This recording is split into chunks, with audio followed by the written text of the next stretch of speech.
How the fucks are going, everyone? Back today with another video. Hope yous are doing well.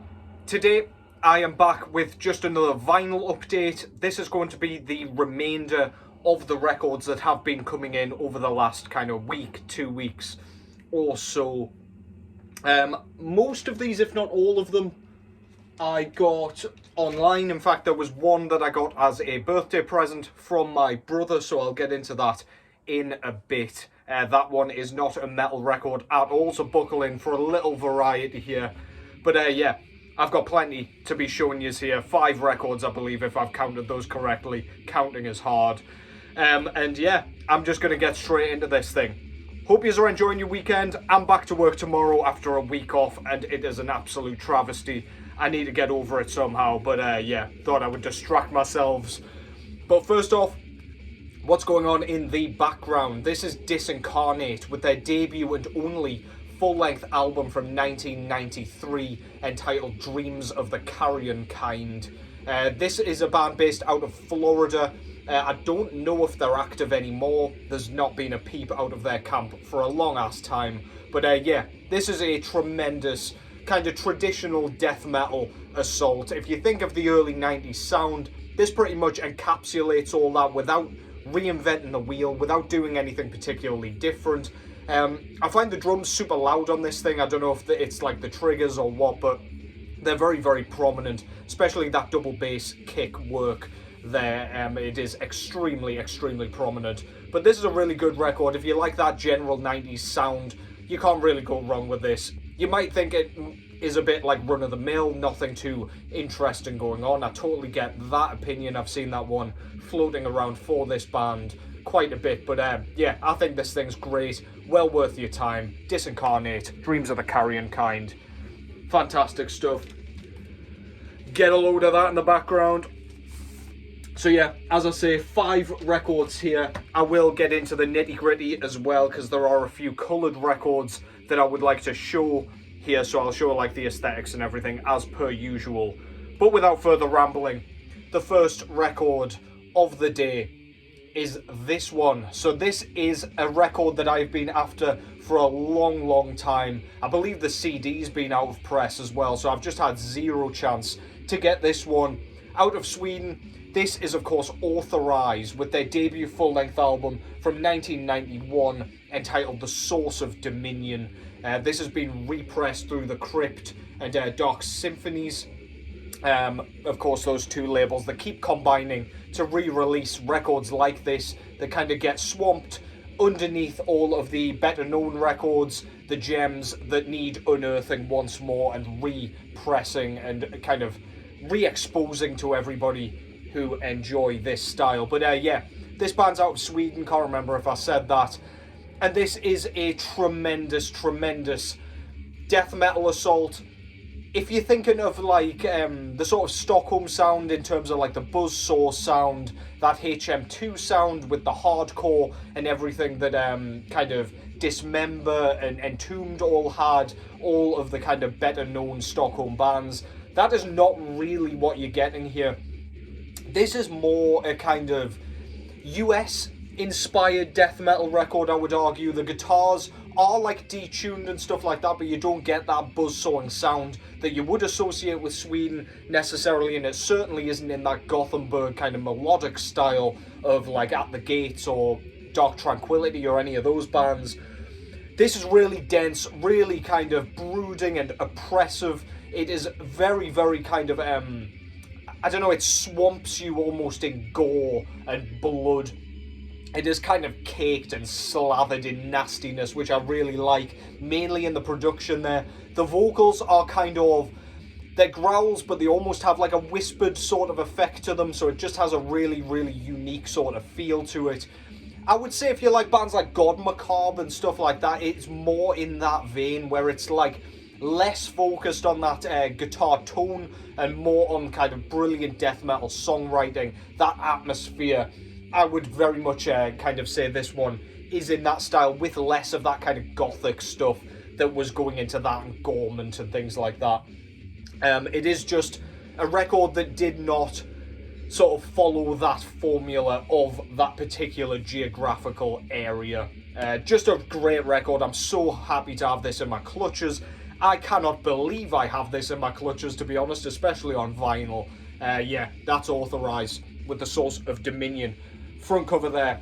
Love the yellow on the kind of blue cover here for the logo. It's kind of dripping with slime and everything. We've got some goofy little guys floating around, little ghosts and stuff just hovering about. We've got some skulls and bones and things at the bottom of this well here. And then we've just kind of got some trees with kind of skulls on them. I believe this is a bridge in the background here, some sort of forbidden forest in the background as well, and we've got like a path or road in the foreground.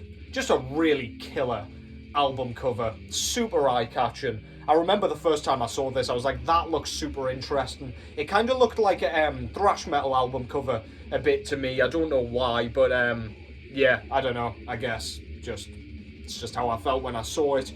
We've got some snowy hills in the background there as well, I forgot to mention, with the moon up top here. On the back, we've got an excellent drawing of like a skull with all its muscle tissue kind of still on there. Really badass. Absolutely love that. Kind of looks like the skin's been stretched across something as well. Just looks awesome. I love that style. It's like a very demo-esque art style. Track listing up top here. Oh no, it isn't. It's down the bottom here. These are all personnel and things up here. My apologies. And then we've got like a thanks list and stuff like that all over the back as well. Dark Symphonies and the Crypt always do a stellar job of these reissues. Layouts are all much the same, but yeah, never disappointing. Got some lyrics on the one side of the insert here with the artwork in the background. Got a band photo at the bottom there. And then we've got some flyers and interviews and some extra bits and bobs on the other side. I absolutely love that from these classic records. They never disappoint with the kind of content.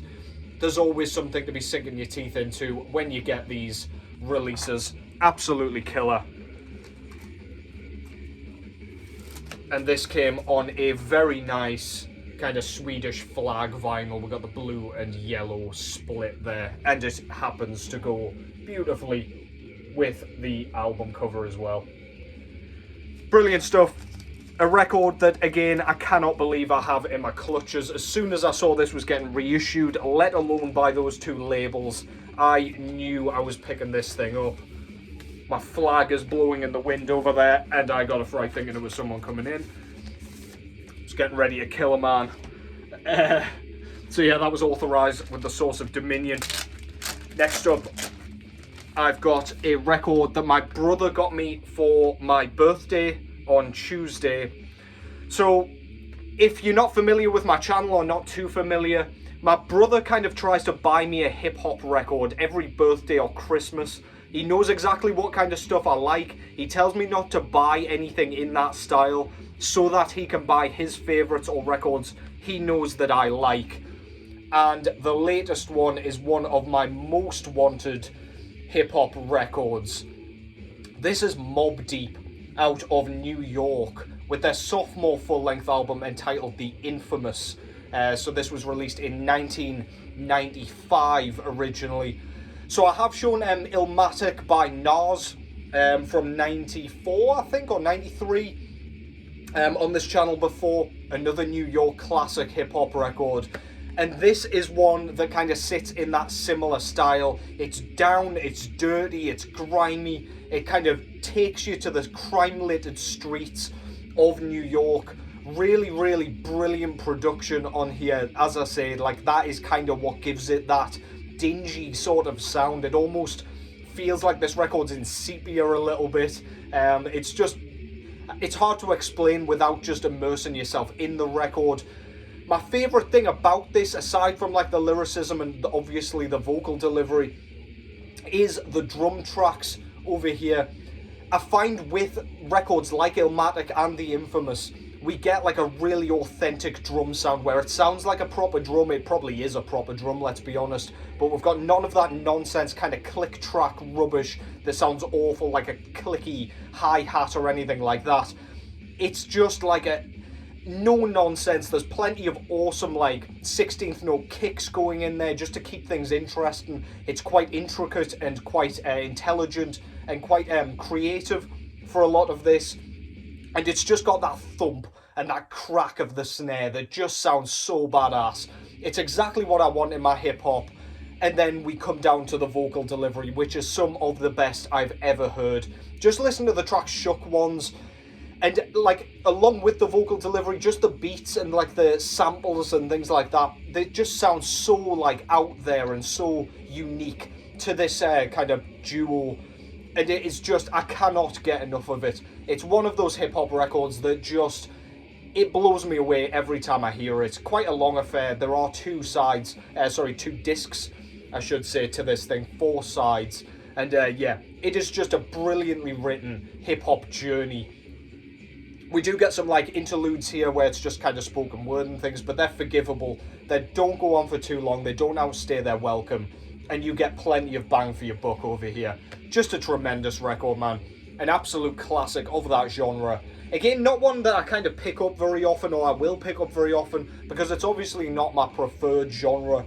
But when I fancy this style, there are a few that do it better than Mobb Deep, Nas, Eminem. I just love all these kind of artists. They really do just, they scratch that itch for me. Wu-Tang Clan is another one as well with 36 Chambers. But yeah, this thing's tremendous. Go and check it out if you are in any way curious and you're not into hip-hop at all. That's Mobb Deep. Front cover shows the two guys out of the duo. We've got kind of the group down here, or a group, I don't know who those guys are. And up top here we've just got the title and the artist name. On the back we've got a very detailed track listing with all of the kind of recording information for each track, anyone who's featured on it, and indeed the run times for each track. This was put out through RCA Records, by the way, and Sony, I think. Yeah. And then, yeah, we've got all the personnel and things. 2-piece, as I say. We don't really get anything other than that, because all of the information kind of is on the back. Except for the lyrics. We don't actually get a lyric sheet or anything in here. And it is black vinyl. So, not a lot to show for this one. But yeah, if you like your hip-hop, or if you're in any way curious about hip-hop and want to know where to start, take it from me, you can't get much better than that. That's Mobb Deep with the infamous. God damn, we've got a lot of these faffy record sleeves to pull these out of. I do apologise. Very noisy, just ripping sellotape over here. Next up, I've got this one. So this is Cenotaphe with their sophomore full-length album, brand new sophomore from 2025, entitled Chimeris. I don't know if that's how it's pronounced, but that's what I'm going with anyway. French black metal. Not too long ago I showed one of their EPs, Empire, and this one, I was just kind of dying to get this one in. I bought that one because I was in like the mood for this project, and I saw it on the shelf. I was like, I'm missing that. They don't have a massive discography, so I figured I would continue venturing towards completing it. But I've been waiting for this one ever since they brought out Monte Verita, which I believe was 2020 off the top of my head. So I've been waiting a good 5 years for this thing. And my goodness, it did not disappoint. As soon as that opening sort of synth kicked in, a similar kind of stylistic synth to Monte Verita, you heard quite a lot of it on there, where it just sounds like mystical and like there's some sort of I don't know, I guess supernatural sort of going on, occurring at the beginning of the record.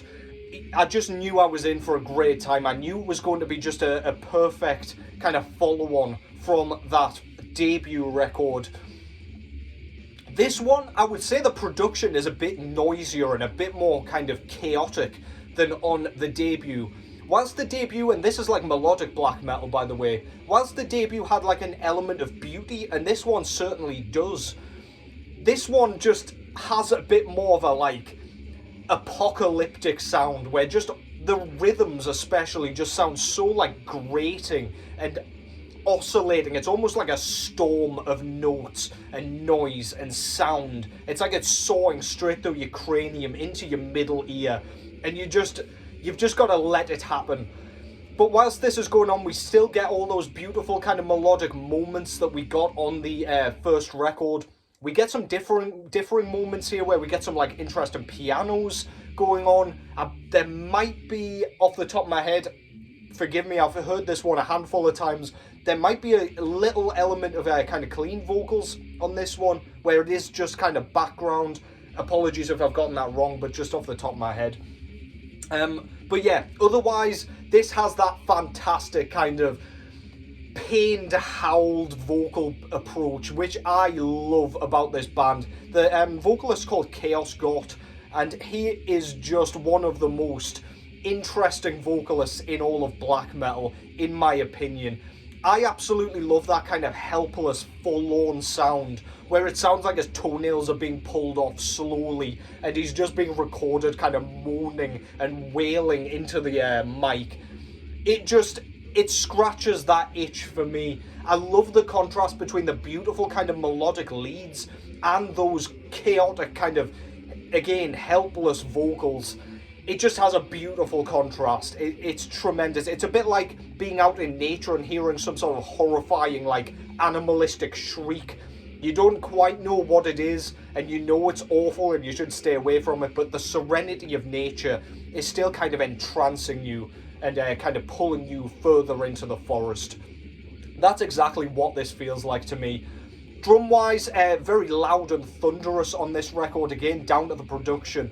But we've got blast beats, we've got some interesting fills, and kind of tempo shifts and pattern shifts, which just keeps your interest and keeps your intrigue all the way through this goddamn thing. And as I say, yeah, it's got those extra kind of piano elements that do just... they just intoxicate you. They're very hypnotic and very, like, interspersed, so you don't get them all the time, so it maintains its charm. Absolutely brilliant stuff. As I say, this band's out of France. Sophomore full-length album. Front cover there shows just a simplistic logo. They do have a much cooler early logo that they don't seem to use anymore. But yeah, on the front cover, we've kind of got a tree person, I guess, or a person in a nest in a tree. I'm not exactly sure what's going on. Then we've got some like mountains and hills in the background there, but yeah, I feel like you've kind of just got to interpret a lot of Cenotaphe's artworks, to be honest. As I showed on that Empiri record not too long ago, you've just got to make your own mind up and see where your brain takes you. But I do like this kind of bordering on the side. It's kind of mosaic-esque. Kind of looks like it should be on a tile or something. On the back, we've got like a sun sigil sort of thing with their older logo in there. Obviously not the full word, but the C and E. Nuclear War Now put this out, and this is the track listing with the hills in the background. I think we've got some more tree people here, but all the lyrics are in French, so I mean, your guess is as good as mine, unless you are indeed French and you can tell me exactly what the lyrics are all about. But yeah, we get like a nice little sort of, not A5, but similar sort of size booklet here with a kind of lion head dragon. I guess it's a chimera, actually. Didn't really think about that. But yeah, cool stuff. Really like the kind of almost coffee stained effect, making it look old. And then we've got the logo on the other side. And in here we've got all of the lyrics, which again are totally useless to me. That is a stunning piece of artwork right there. Look at that, man. Shows like an angel in the foreground with Cupid or some sort of fawn sat on top of a rock there, playing his panpipes or whatever. Really cool. But yeah, as I say, the lyrics are entirely useless to me because they're all in French, but regardless, I do appreciate the booklet and everything. Nuclear War Now, this is pressed through Helios Press, which is Yosuke's own kind of pressing plant, which is cool, and this is one of my first tastes of it, and the quality is second to none, to be honest. This came on a green and black kind of marble effect, smoke effect, however you want to call it. Again, goes very nicely with the artwork. I think this also came on like a yellow band edition vinyl and black vinyl. if you are interested in what their logo looks like in full, that is it there. Really, really like their logo. But yeah, the French scene is absolutely stellar. Similar to the kind of French-Canadian scene. They've just got their own sound and their own style and their own signature. Even the vocals have like a French accent, despite them being kind of screamed and harsh, which I think's awesome. Yeah, this thing's absolutely brilliant, man. That's Chimeras by Cenotaphe. One of my most anticipated, if not my absolutely most anticipated album of 2025, and it has not disappointed in the slightest. Go get some. Next up, I've got two 1990 reissues, one from across the pond and the other one from here in the UK. So two totally different scenes, but at the same time. First off, I've gone with this one. Saw this band a few weeks ago, support King Diamond, of course not playing this stuff because this was their debut, but this is Lost Paradise by Paradise Lost out of the UK. This was their debut record, as I say, in 1990. From the kind of Peaceville scene that was doing death metal, but in that kind of doom death sort of style. Emphasis on the doom, I would argue. It's got all the kind of elements of death metal, like the detuned guitars, which almost come across as like mechanical and squeaky, which I find absolutely epic. We've got Nick Holmes's kind of fantastic, at the peak of their powers, growls, which are just absolutely earth-rumbling, tectonic plate shifting. He just sounds at his very best on here. There's no clean vocals from him as you get on their later, much doomier and more gothic stuff. There is a kind of element of goth to this one, and there are some clean vocals floating around on here, but they are few and far between. They're just there for added atmosphere and tension, and just sort of like, just to create an aura of sort of beauty, and again, give it that gothic edge. The drums don't kind of go into blast beats very often, but we do get like a thrash beat that does kind of remain quite quick. It does almost go into a blast beat. I suppose technically it probably is a blast beat, but you don't expect like insane tempos or insane kind of velocity on this thing. It is very much like a brooding, again, atmospheric funerary dirge that really does just pluck on your heartstrings. It's there to make you kind of, it's there to lull you into depression almost, but with brutality and with that overbearing sense of like crushing like, I don't know, sorrow. It has like a depressive, like, I don't know, it just transports you to the graveyard basically. It has you stood there staring at tombstones and just wondering about death, just pondering when your end is going to come. It's just that type of record, and it's so uncomfortable and again so like claustrophobic, yet it is absolutely tremendously done. Despite it being quite sluggish, this does not outstay its welcome. It is just, it's one of the greatest doom death records of all time, and it's absolutely one of my favourites from the Peaceville scene in the early 90s. This style, like, I don't love it.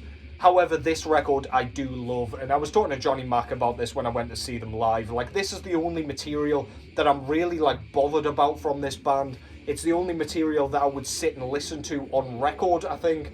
But, yeah, I needed to pick this shit up, basically. This is a kind of anniversary edition that Peaceville just did. Front cover there.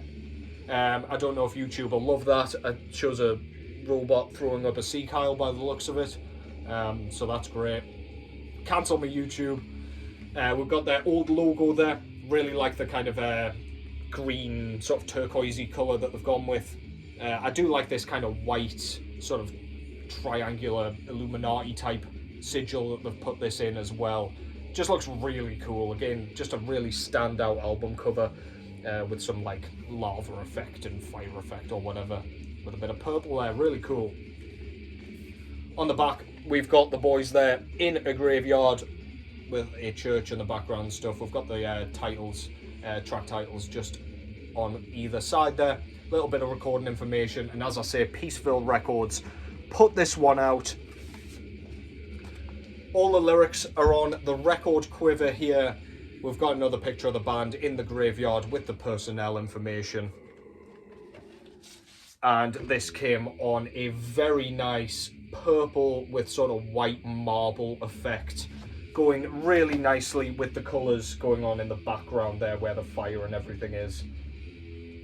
Awesome stuff. As soon as I saw this was getting another reissue, I thought, fuck it, now or never. Like, why am I still holding off? Just get the damn thing.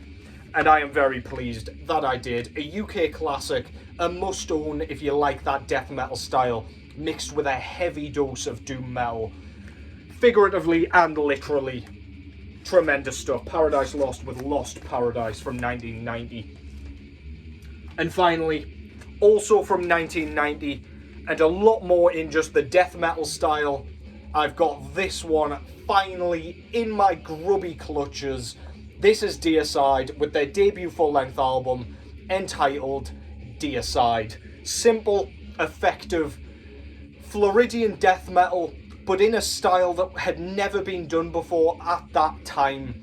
This doesn't kind of go into that thrash territory for me. I don't really hear it. When I first heard Dearside as a kid, I thought, what the fuck is this? This is entirely different to like Leprosy or Autopsy or anything along those lines. It just kind of blew me away by how dark, blasphemous, evil this thing sounded, this band in general.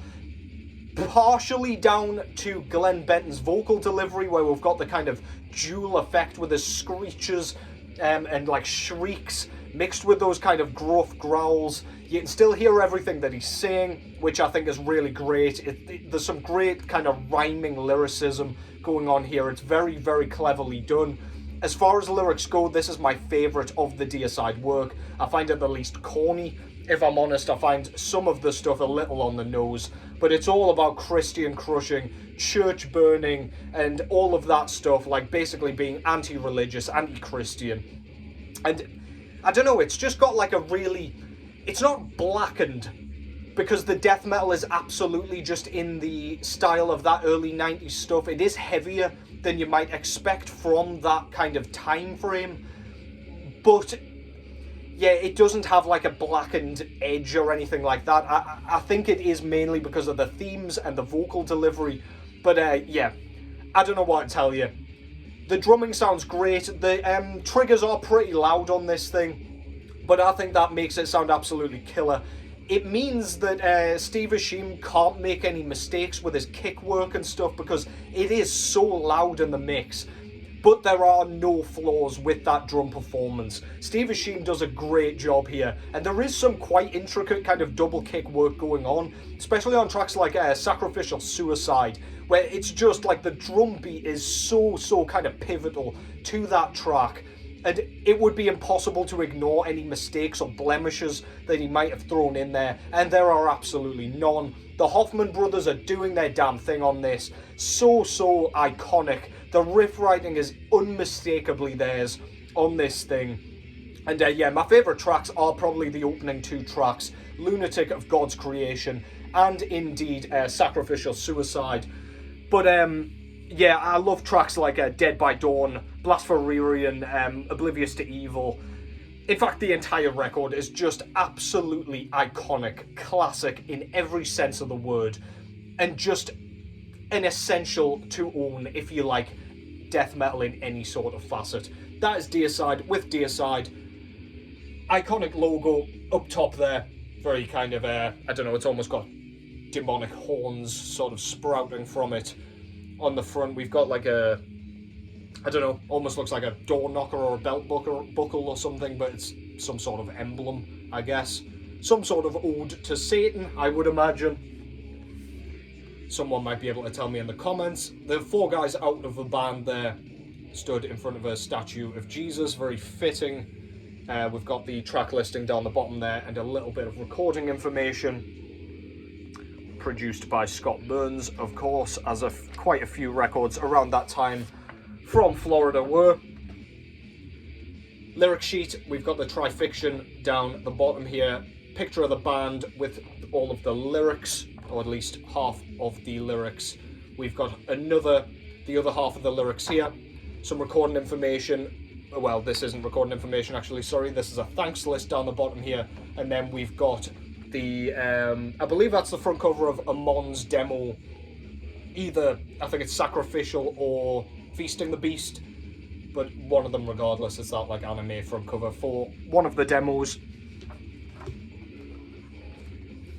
And this came on Centurion vinyl, I believe they called it, but it's basically like a pink vinyl with white and red sort of merge. It's almost got like a crystal effect in there. Very, very nice. This was Roadrunner Records that put this out, and it was nice to get an insert with this. That is what stopped me buying the full box set of the Roadrunner years, because they didn't bother to include any inserts, and I'm pleased I held out. I just want the other 3 of the first 4 now, and I am happy that I have completed the Dearside collection as far as I'm concerned. But yeah, just an absolute classic. Very pleased to have this one. Get it while it's hot and while it's available. It is quite pricey, but yeah, you can expect Roadrunner Records to scalp the fuck out of you at this point, so if you want it, get it. If you don't, fuck it. Dearside, Dearside. Tremendous stuff. And that concludes that. Hope you've enjoyed that. Hope you've enjoyed your weekend. Take care as always, and I will catch yous in the next one.